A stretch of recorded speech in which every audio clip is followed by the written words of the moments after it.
625 Vernon Street at Irish Neighborhood Road.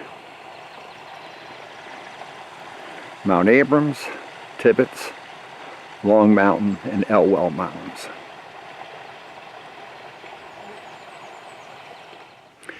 .282 Paradise Road, Bethel.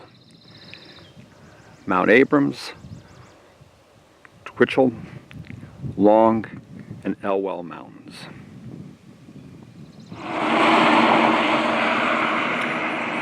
Songo Pond,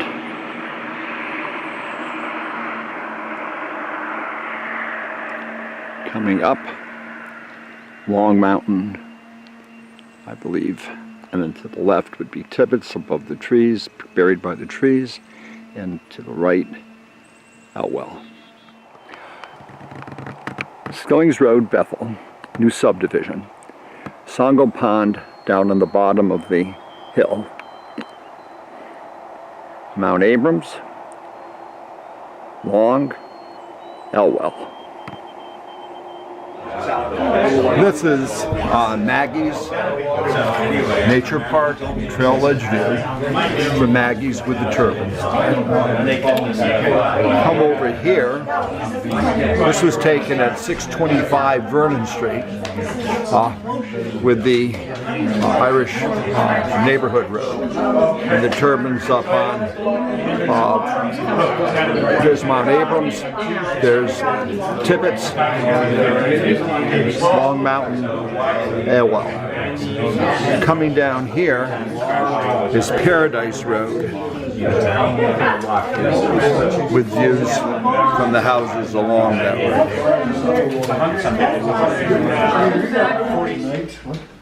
Did you start the recorder? Tonight we have two members absent, Dennis and Tyler. As in the past, we have comments from the public and comments from the committee, 15 minutes for each. How many from the public wish to comment this evening? We'll divide that into the 15 minutes. No comments from the public tonight. I'm going to start getting nervous. Hearing none, any comments from the committee? Okay, hearing none. Let's move on to the minutes of our last meeting. Entertain a motion to approve them. So moved. Is there a second? Second. Any discussion? All in favor? Minutes are approved. Mr. Maloney, thank you for being here tonight. Sure. We put on this agenda what's next and wanted to run that by you from the perspective of what you need to do once we finish what we need to do. Is there anything you can see? Right. I think when the committee feels they're finished enough to pass your recommendations on to the Board of Selectmen for their consideration, what I need to do is put that in a format for you to pass that on to. Again, I attempted to do that with taking the current site plan review ordinance and putting all the proposed changes as of last meeting in that. I did see a note from Jill, who's not here tonight, I guess. But I thought I was getting time so people could see. It's confusing to pick up what I've been giving the committee, these excerpts out of the ordinance, they will amend that. So what I did was put all those in here so someone could pick it up and see where those were. Right now, that would be the document we would give to them, assuming no other changes or additions. That's correct. I'd give them two things. I'd give them this as well as just to show the amendments. Now, there's one just showing the amendments, need a few tweaks, basically, because when I went through this, there was some numbering issues, a couple of the changes, number letter change, which are reflected in here, but they're not reflected in the actual ordinance that would be adopted, amending this ordinance. But that's mine. Right, my point, I guess, would be as follows. If we go ahead and agree as a committee that this is now done, and we can submit this, and you know this is not just gonna pass on the first go around, they're gonna come back with something. to this, Oh, right. So at that time, we could do all the changes that you're just suggesting, a minor and numbering and a few things like that. We'll have the time, we wouldn't have to have another meeting No. to do what you're suggesting. Right, I feel that the committee feels that they're at a point where they want to pass it on to the next level of consideration. What you have to pass on is sufficient for that. And, you know, may want to ask the selectmen, you know, do they want both? Do they want just the amendments and, you know, accompanying? Well, actually, we should give them both, Yes, right, and then they can decide what to do with both. right. And you know the attorney's probably gonna want both. Yes, I would think that's true because there may be some other things Right. throughout that the attorney. In addition may to want that, we probably should include all of the subcommittee's comments. I would attach that, again, in the purpose that I drafted, that I believe you were all right with last meeting. I think I stated that information has been documented. It has been, that have been fully documented, it's showing that, so it should be not part of the ordinance, but it should be connected somehow, so if someone's interested, they can refer back to that technical bibliography that was put together. Anybody have any questions of John about the subject of what is next? Okay, moving on. The town attorney's remarks were received by us in writing, and I hope everybody on the committee got a chance to see it. You, Jim, because I don't think you got the email, so. What say the committee?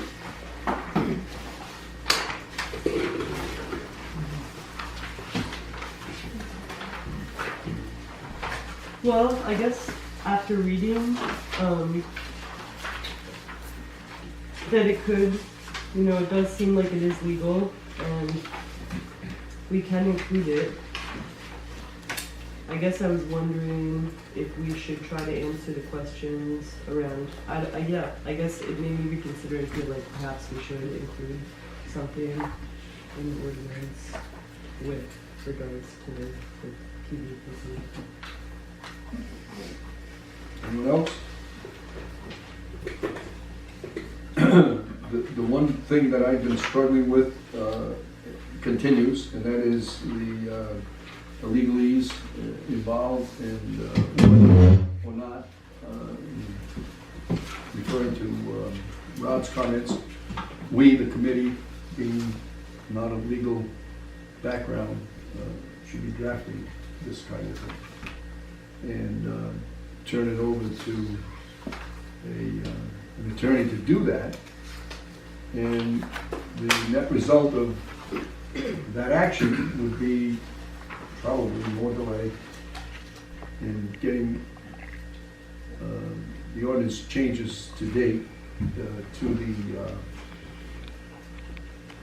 the select board, so that it can be reviewed by the attorney. Now, in past meetings, we heard from Becky about the subject of the ordinance changes we suggested,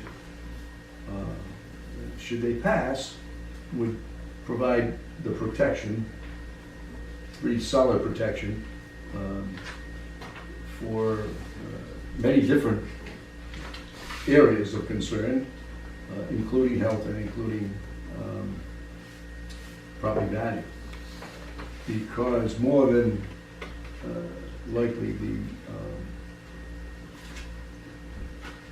reason for bringing in wind power would cease.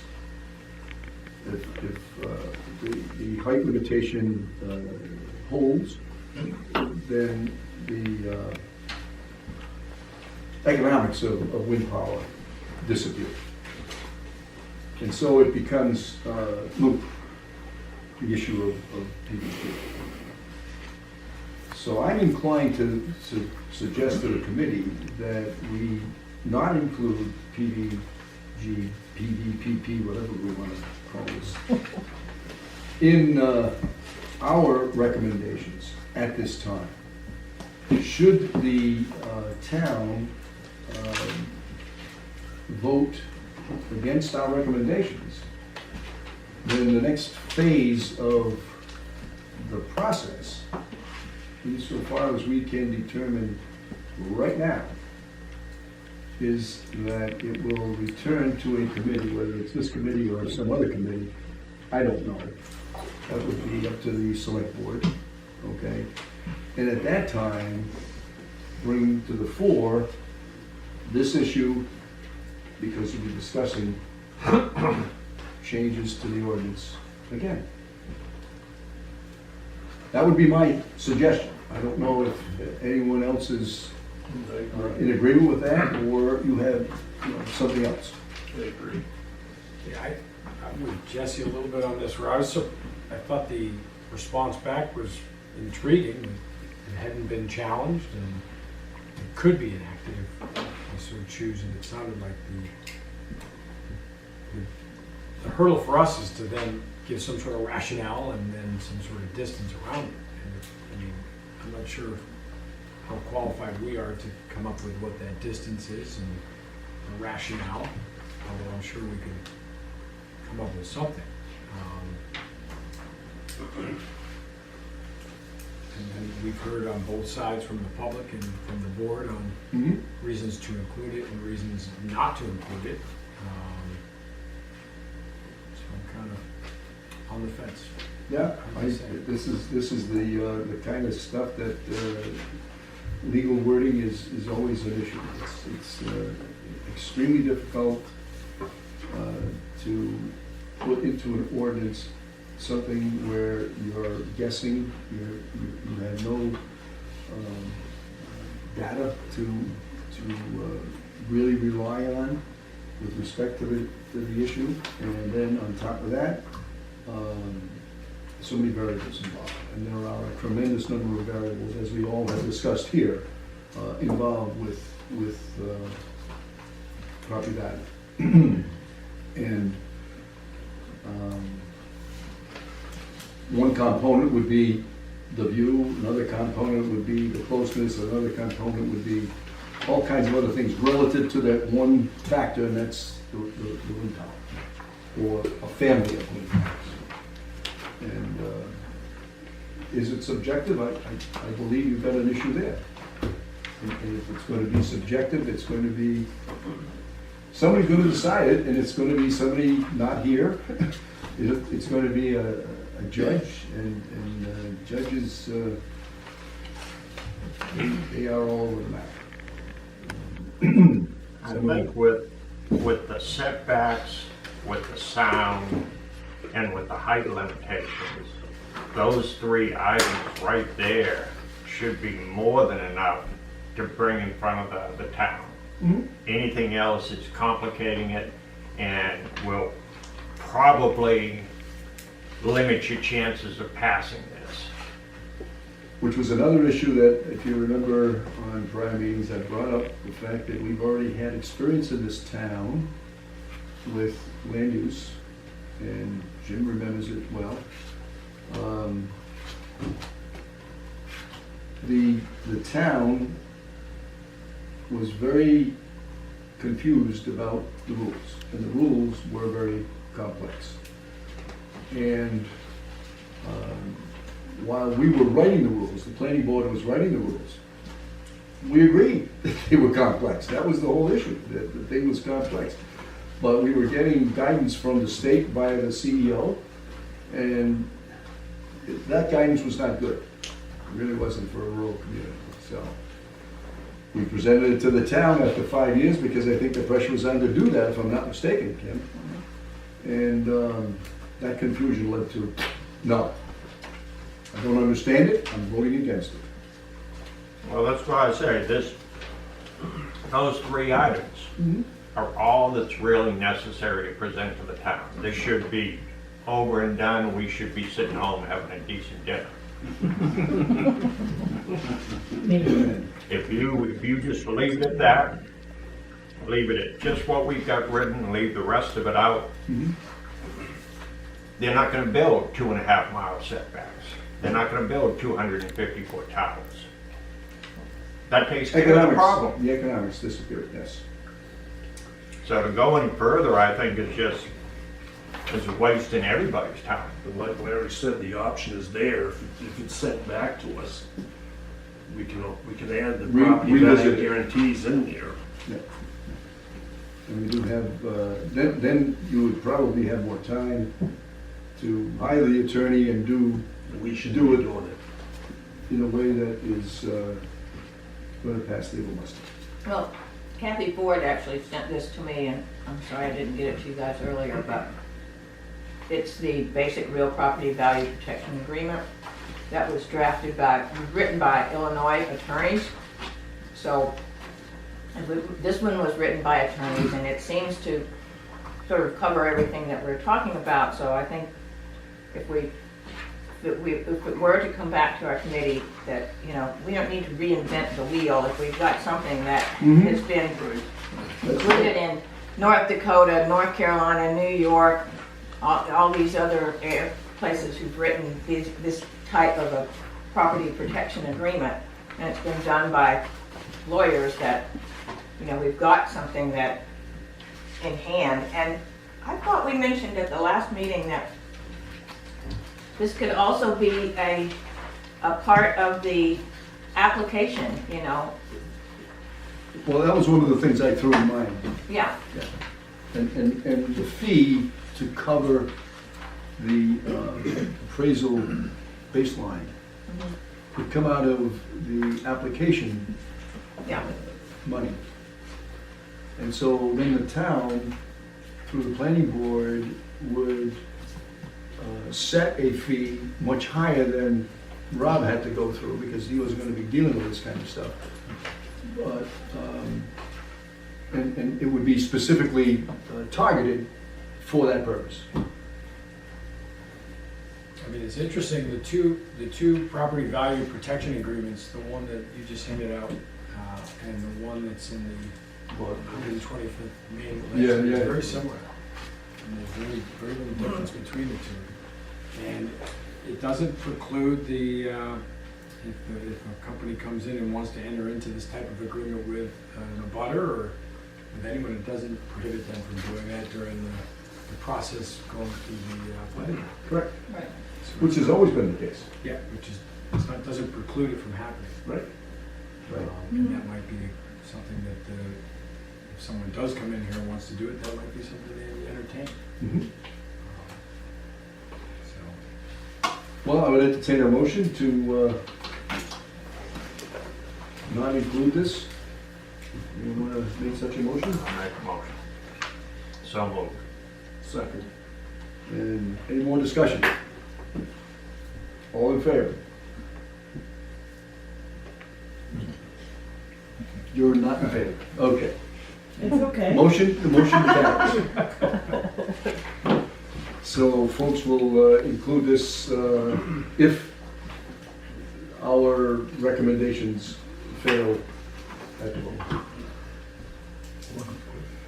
Okay, I don't know about you folks, but this is what John has done.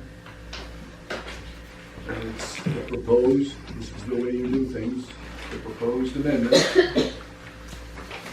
And this will go to the vote. This will end up getting reviewed by the attorney. We're going to include all of this stuff, which is what our subcommittee wrote to defend our position. This committee will be available at the hearing. And I think Kimmy has ordered our bulletproof vests. Have you not? No? I'm sorry. Oh, darn. Thought you might White be doing flags. something like that. We like Kevlar. At any rate, a lot more goes before the voters. And others, of course. It's a public meeting, be announced, be decided by the select board after their attorneys, or the attorney review. And if it is a review that requires us to do something more, then we have another meeting and then, but the process right now, assuming that goes smoothly and it's acceptable, it goes to a hearing. And then after the hearing, then a vote at a special town meeting will be called. And more discussion before the vote. But again, it's a public meeting. Okay, next item is to review the subcommittee report. Does anybody have any comments about it? You guys, I think Dennis was going to talk with Tyler about the subject of wording changes. Neither are here. I think probably I Tom. know, but Becky well, got the word from Penny. Tyler. Becky? Dennis never contacted him and never sent him anything about what he thought should be changed. So we just went with what was brought up at the meeting. I know there were some wording changes. We had escrow account instead of bond, so we changed that so that it matches what's written in the ordinance. As we had said that, and somebody wanted us to take out all of the references at this point. I mean, we can always use them if we need to further defend what we put in these facts and findings, rationales. And Arnie Lee will be available to the attorney should he request it. If you guys want it. Yep. Those references, and there's a long list of references. There's a book about this thick. Good nighttime reading. I'd like to see, in this section that says control of noise, where you took out, Stephen Ambrose and Michael Batarian, I would like to just throw out the idea of including the, World Health Organization standards, like in, as a reference in this, because what I felt like was ultimately after the discussions that we had, where we landed was the standards that the World Health Organization had, and that was our actual, one of our strongest reference points. And rather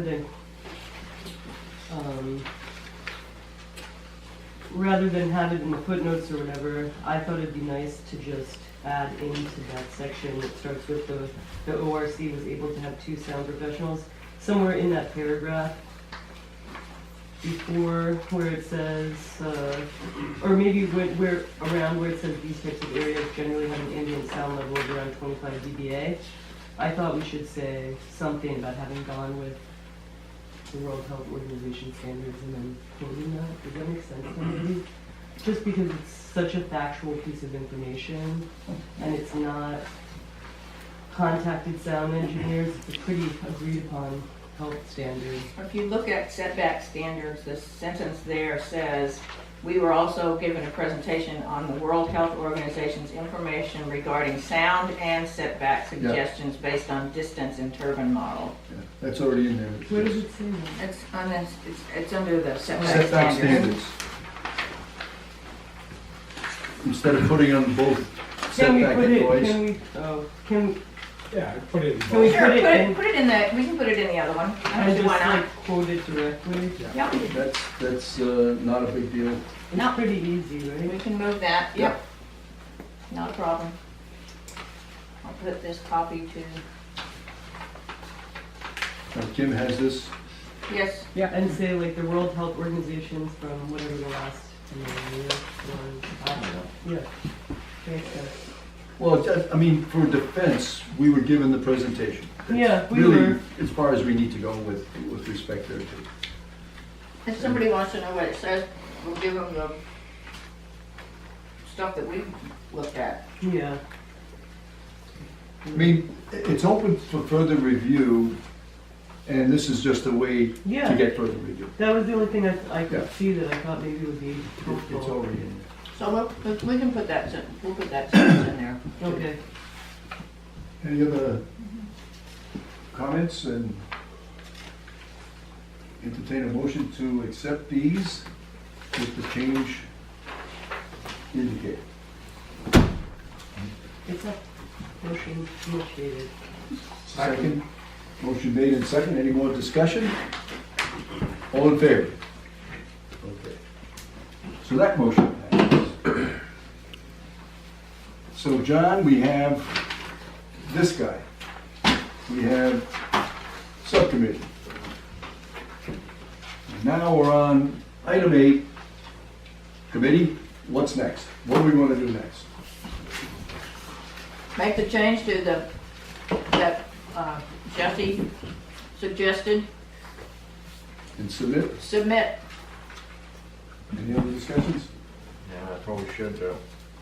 I'll entertain a motion for that. So moved. Second. Any more discussion? All in favor? John? We think we're there.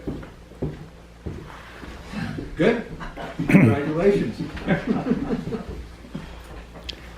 You don't sound too sure. How about some The lawyer has applause? to get this. The lawyer has to get this. Okay, I don't think we'll set a meeting time at this time. We'll hold that open in case it becomes necessary, but at this point, I don't believe it will be necessary to have another meeting. And so in that regard, Kim, will just, you've got the information to give to the select board, Heidi's here, so he knows what it is. Just and, make that one change. And with the one change. And then we sit and wait.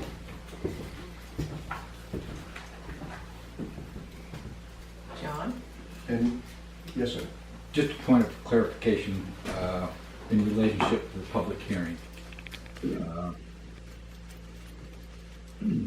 I think I've heard go on, as we have gone along, the selectmen will hold a public hearing.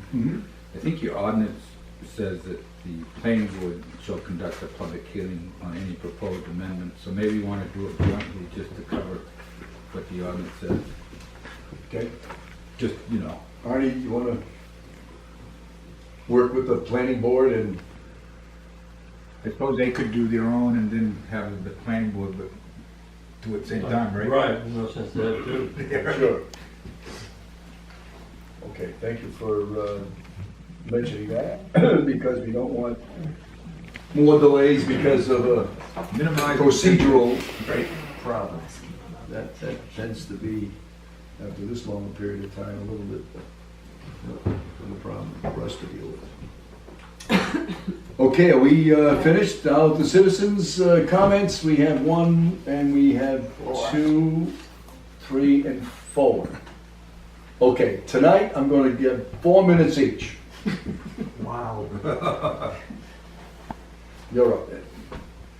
I think that, I wasn't sure if you're just saying that you're gonna have that available to the public and that be it. I think that at that hearing, my recommendation would be to brief, like a briefing in a sense. So to brief them on what you've been doing and what you kind of came to, and give them the highlights of what's the most important pieces are of these changes. Just because to give them that and have them fumbling through that at that time, I think it doesn't have to be long, but I think it has to Right. be simple and concise. And I think from it they'll see that you guys have done a lot of work too, which, John said he'd be happy to do that. you know, We definitely should do that. And, I believe that the committee will get together and say some words along that line. And an overview is always a good idea. Absolutely right. Thank you for the suggestion. Yeah, I think it's important at the hearing that we introduce it as a committee and sort of give them, you know, what were our guiding principles in coming up with what we came up with. Because I think that those are important for people to understand. And also to help them understand if they vote yes, what they're voting for, and if they vote no, what they're voting for. And we can only hope that the people who are going to vote turn out for the hearing. Well, and we can clarify on what we actually changed. Oh, yeah. And that would be good, because then that Mhm. streamlines kind of Right. the whole thing and something that's Right. tangible. And the minutes of this long, drawn-out set of minutes are available to the public. Do we have them online? They're all Kim? on their website. They're online, so if people want to see them online, and certainly if they want to refer to them, they can get a hard copy if they don't have the ability to do online from the town. Yes, sir. I know you're just kidding when you said that I could explain that. Yes. I can't. Oh, you're not available, or? No, I always say when I work with a group, if I've got to go and explain it at a public hearing, I've failed, basically, because the other town, I need to explain it, and there may be some people that recognize me from the past. So you want to? So you want a bulletproof vest too? You want to vote? That's too. Is that what you're trying to tell me? Okay, in the back, we had three more people. Who was first? Betsy, we'll let Betsy. Thank you, Larry. I've had emails from several of our long-time seasonal residents who have said that they'll be coming back Memorial Day or the first week of June, hoping that the hearing and so forth will take place, after that crucial time, because they'd like to be here. I cannot imagine any attorney getting done before that.